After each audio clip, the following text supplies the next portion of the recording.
Do you support the Uptown South Master Plan Yes. draft? And what about it do you particularly like, and what do you wishy-washy on? Well, I like a lot about it, candidly. I think it's a really exciting project. Again, I kind of mentioned earlier, broadly speaking, I think Uptown Normal is a huge asset for our community. For a lot of reasons, it's an asset for quality of life. People love to go spend their time there. We have a lot of great festivals in the summer that draw people regionally to Uptown Normal. So kind of my starting point is Uptown's an asset, and there's a lot of great things going on. And I see Uptown South as an opportunity to build upon that strong asset for our community. I would say if there's something that I'm particularly excited about is the opportunity to build more housing in that Uptown South project. And the reason is kind of I think at like a broad level, I think right now Uptown Normal is kind of this destination, right? Obviously the students at ICU live closer and they're walking there. But I think broadly speaking, folks from across the community are traveling to Uptown to do things, whether it's shop, eat, drink, spend time at events, etc. But I think we have the opportunity by building more housing in Uptown to transform it from just a destination into a community in itself. And the reason that's really important is because I think it goes hand in hand with supporting a lot of the other economic projects in Uptown, whether it's just local businesses or shops that are there. Because as we kind of build out a long-term permanent community that lives in Uptown, obviously that'll increase foot traffic, increased economic activity going on in Uptown, which then helps everybody that doesn't live in Uptown, I think, have stability in their downtown, where there's a kind of a long-term community that's helping economically sustain a lot of different things. One of the things that has been brought up by talking with a lot of students is the idea of trying to add a grocery store to Uptown Normal. I think that goes hand in hand with a lot of the things I'm saying regarding housing, is that if we can have kind of a long-term community in Uptown, I think that helps tackle a lot of other needs and issues that we want to put in our Uptown Normal. So, yes to housing in the Uptown South area. It's part of the plan, but it's a little silent as to what type of housing. There are various options. Yeah. Affordable housing. There is young adult professional just post-college housing. There's upscale apartment housing. What do you think the best use is for that space? What kind of housing? Yeah, in terms of kind of price points, where it should be, I think it has to be diverse, right? We have, to your point, we have a lot of different needs across kind of the economic spectrum in our community. We have people, like you said, that feel that, and fairly so, that there is a lot of challenges renting or buying a home in our community already, right? So I think, to your point, that's in the affordable housing category. And then in the, and I was in that young professional category a few years ago, graduating, trying to find somewhere. And actually, I did live in an Uptown Normal apartment for about a year in that Uptown North building.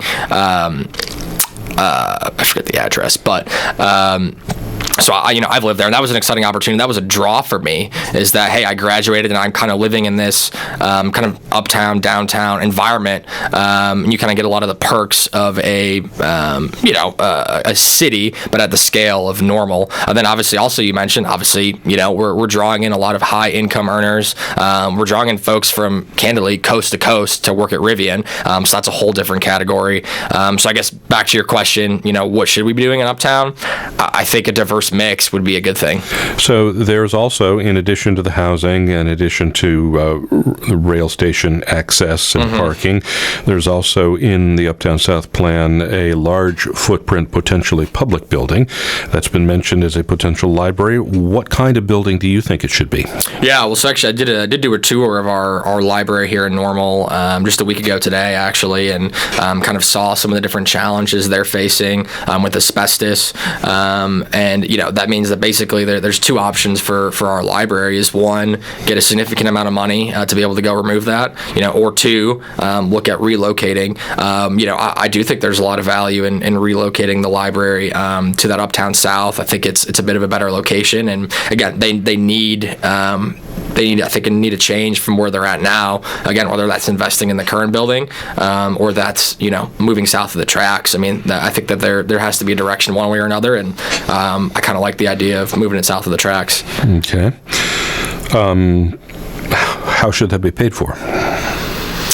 Yeah, great question. And again, I think that's there's going to be a lot of questions that'll come forth both at the town level and with the local library board. I think it's just going to have to be working together, figuring out the way to do it. Obviously, it's going to cost money. But again, I just, when I've been in our library and I see these issues, I mean, you have asbestos and basically preventing you from doing any sort of repairs to the situation. I mean, I just think that that's an issue that, we can let last. I mean, we're a growing community. We have a lot of exciting things going on. I think there's no reason that we shouldn't be able to, improve the situation we have with our library and, for staff, for kids, for families that are going there. So how much, if it's a $20 to $40 million library in Uptown South, what end of that range do you favor?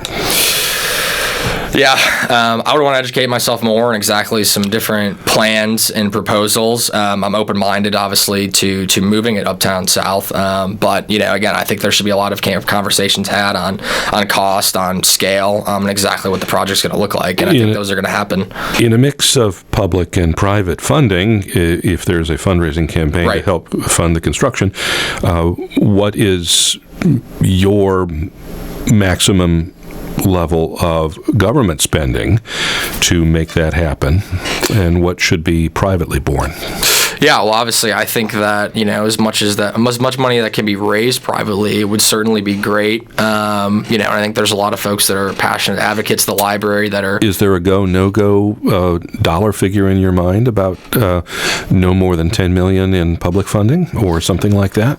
Again, I don't have like a some magic number either way. It's something that, again, I'm open-minded to the project, and I think that as we get in the weeds of the issue, we'll be able to analyze costs, scale and scope of what this new project would look like, and again, obviously, of course, bringing in stakeholders at the town and the library to work together. So there are several candidates running who have a different philosophical take than you appear to be evincing about what government is for. They want government to do less. They want government to spend less.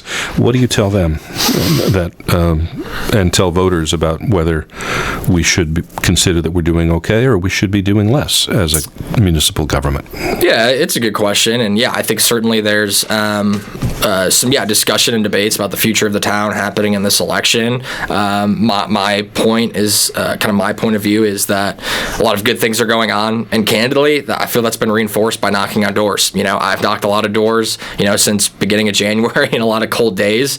And again, are there folks that have concerns that would like to see a different direction? Absolutely. And we should listen to those folks, right? We need to listen to everybody in the community, and represent everybody, whether they're specifically voting for you or not. That's what I believe I should do as a council person. But the vast majority of folks that I talk to at the door, and I'll ask them too, I kind of ask people when I knock on their door, what are your biggest priorities in normal? And I'll also ask them, are you generally happy with the direction in the community? And again, I've gotten pretty strong feedback from folks that they feel the direction of the community is good. So